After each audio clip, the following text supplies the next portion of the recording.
kaibigan, magbibigay ako ng 10 bagong tips paano maging winner sa pera, paano magkaroon ng pera in the future at sa buhay, paano tayo maging maayos. So, 10 tips. Ito mga tips ko po, medyo kakaiba to. Palagay ko yung iba hindi nyo pa naririnig eh.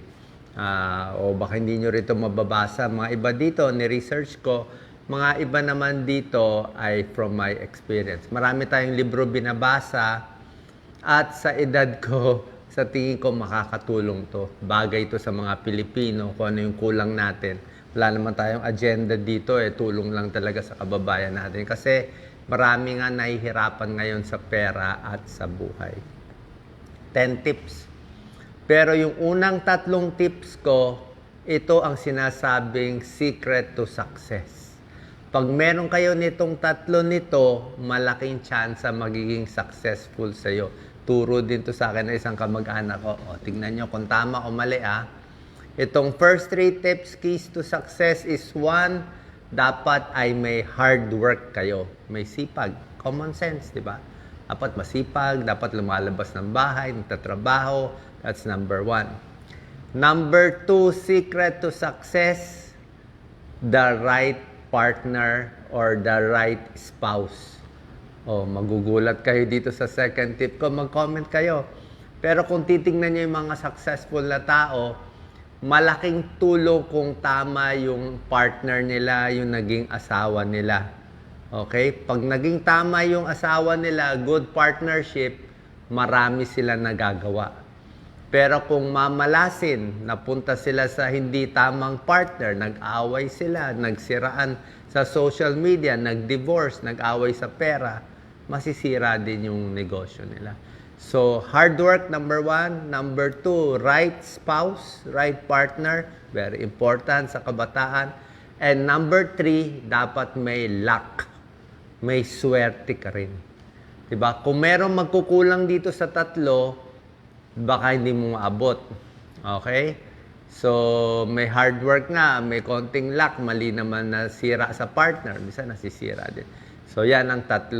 Okay? Lalo na pag maayos yung partner mo, para to si Doc Lisa, masyado masipag. Sabi ko nga 1 + 1 = 3. Ibig sabihin, yung partner mo, pag talaga magtutulungan kayo, yung 1 mo plus 1 niya, hindi lang magiging equals 2 yan. Parang lampas pa, equals 3. Number 4, tip, dadagdagan pa natin. Ito, mga hindi nyo pa ito naririnig. Secret to success, don't stay in the rut. Okay, English yun eh, tatagalogin natin. Huwag malugmok sa depression. Okay? Marami sa inyo, depressed, wala na pag-asa, walang future. Isip nyo, wala na pupuntahan ng buhay ko, wala na ang opportunity. Nakakulong na lang ako dito sa trabaho ko, hopeless dito sa lugar namin sa probinsya. Don't stay in the rut nga eh. Tuloy-tuloy lang.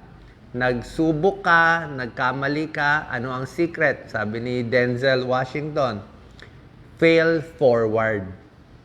Pag nag-fail ka, wag yung fail na magtatago ka. Natalo ka, tuloy lang. Next. Diba? Keep standing. No failure. Tuloy-tuloy lang. Huwag madidepress. Kailangan may courage tumuloy. Yan talaga pinaka-solution sa depression eh. Kaya meron yan, nagdidepress, sinasaktan sarili. Ano na sila eh, nalugmok na sila dun eh. Ilalabas mo sarili mo. Kasi may mahirap talaga sa buhay. Ito, number 5, very important tip. Hindi rin to alam ng ibang kababayan natin. Number 5 tip, don't burn bridges. Yan. O, naintindihan nyo ba yan? Huwag magsunog ng tulay. Anong sabihin? Huwag magsunog ng tulay. Ibig sabihin, kung meron kang kamag-anak, kaibigan, katrabaho, nag-away kayo, huwag mong sirain yung pagkakaibigan nyo totally. Huwag mo siya siraan sa social media na ito na pinakamasamang tao. Huwag kang gumawa ng talagang habang buhay, hindi na tayo magkikita. Walang ganun. Okay? Kasi pag inaway mo siya, let's say, may time na nakakaangat ka, inaway mo isang tao, nagkamali sa'yo, paano kung ibang araw kailangan mo din siya? Kung marami kang inaway, binurn mo yung bridge mo sa lahat ng tao. Sabi mo, hindi na ako babalik dyan habang buhay. Forever tayo enemies. Paano kung malapit ka na sa success? Konti na lang, gumanda swerte mo. Magiging successful ka na. Sisikat ka na, magkakapera ka na. Pero bago mo maabot yon, lahat ng inaway mo, hahabol sa'yo. Magka-crab mentality. Pag abot mo doon, sisiraan ka nila, kakasuhan ka nila, babalikan ka nila. Paano? You burn your bridges eh. Diba? Kaya don't burn bridges. Mas common sense yun. Konting tiis lang. Patalo konti. Diba?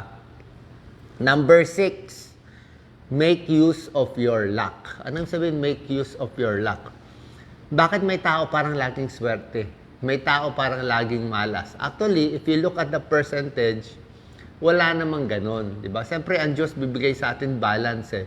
Bawat tao, on the average, 50% good luck. May darating sa yung good luck eh. Posible wala. 50% bad luck.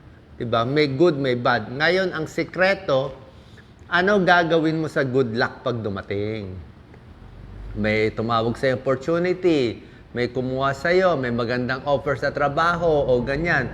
Pag dumating yung good luck, tulad na sinabi ko, dapat masipag ka, ready ka, kunin mo na. Kasi ready ka eh. Hindi ka nalugmok sa depression eh. Iniready mo yung katawan mo, yung skill mo, nag-aral ka. Kaya pagdating ng good luck, i-grab mo siya. Diba? Huwag mo sayangin. Pag dumating yung bad luck, huwag mo gawing sobrang bad luck. Diba? Depende lang sa tingin mo yan eh. Akala mo lang bad luck, baka minsan hindi naman bad luck. For example, nasa frame of mind eh. Let's say, sa isang bangko, kunyari, sa isang bangko, biglang may nagnakaw dun sa bangko. Tapos yung nandun ka, tapos natamaan ka, nabaril ka sa kamay. Pwede mo isipin, malas ako, tinamaan ako, nasugatan ako. Pero pwede mo isipin, swerte ako, sa kamay lang ako tinamaan, buhay pa ako. Diba? May isang tao, napilay siya, isang bata, mga teenager, napilay siya. Sabi niya, malungkot ako, napilay ako. Pero after a few months, nagkaroon ng gera, kukuha ng mga tao, hindi siya nakuha. Kasi may pilay siya. So, swerte pala siya. So, yung bad luck, kala mo lang bad luck eh. Minsan, good luck din siya. Nasa positive thinking lang yan. Number 7 tip, kailangan ma-attract mo ang success. Paano mo ma-attract? Merong law of attraction, di ba? Sikat na sikat yan. Kahit si Oprah, tinuturo yan eh. Law of attraction. Ibig sabihin, kaya mo i-visualize yung success. Alam mo darating sa'yo, di ba? Think big eh. Parang darating yan, meron yan, di ba? So, wag kang malungkot kahit 40 years old ka na, wala ka pang pera. O 50 ka, wala ka pang pera. O 60 ka na, wala kang pera. Sabi nga nila, si Warren Buffett, one of the richest in the world, si Warren Buffett at 65 years old, ang pera niya, parang 5% lang ng total money niya. Parang 8 million US, parang ganun ang pera niya. Pero mula 65 hanggang ngayon, siguro na edad niya, dun niya kinita lahat. Sabi nga ni Donald Trump, marami siyang kilala, ang yaman nakuha at 70, 80, 90 eh. Kasi time is money. Mas matagal ang buhay mo, mas matagal ka nagsisipag, tuloy-tuloy yan. Yung lupa mo tataas, yung gamit mo tataas, yung interest mo tataas. Time is money. Kaya visualize success, wag lang hintay-hintay lang. Matagal ang bunga, parang mangga. Mangga, 20 years bago bumunga. Number 8, dapat meron kang good mood. Good mood na contagious. Ano yung sabihin ng good mood? Meron sila tinatawag na halo effect eh. Halo. Parang may halo. Pag inisip mo yung mga kasama mo sa trabaho galit sa'yo, galit sila talaga sa'yo. Pero kung inisip mo, hindi sila galit sa akin, oo, iba naman pinagchichismis nila, iba lang. So, maganda sinasabi nila sa akin, maayos sila. Gaganda yung patungo mo sa katrabaho mo, lalo magiging positive yung nangyari. Pag inisip mo sa amo mo, naku, yung amo ko, swapang yan, ipapahirapan ako, abusuhin ako, Pagpunta mo sa kanya, nakasimangot ka, syempre magagalit siya lalo, hindi ka papautangin, hindi ka bibigyan ng bonus, di ba? Pero pag inisip mo, hindi, pogi itong amo ko, maganda itong amo ko, mabait, matulungin, so mafe-feel yun eh. So pag meron kang halo effect, think good thoughts, lalong darating yung swerte. Yan yung law of attraction eh. Mas nakukuha mo. Diba? Like ako, tulong lang ako ng tulong. Wala naman ako pake. Hindi ko na inisip kung may mag-bash, wala mag-bash. Anyway, para naman sa inyo, hindi naman sa akin. Eh. Diba? Number 9. Kailangan mag-risk tayo. Gagawa ng risk sa buhay. May challenge. Pero dapat kontrolado lang yung risk. Kasi, ang buhay natin ito, medyo malalim itong number 9. Ha? Dapat tama yung target mo sa oras mo at sa pagod mo.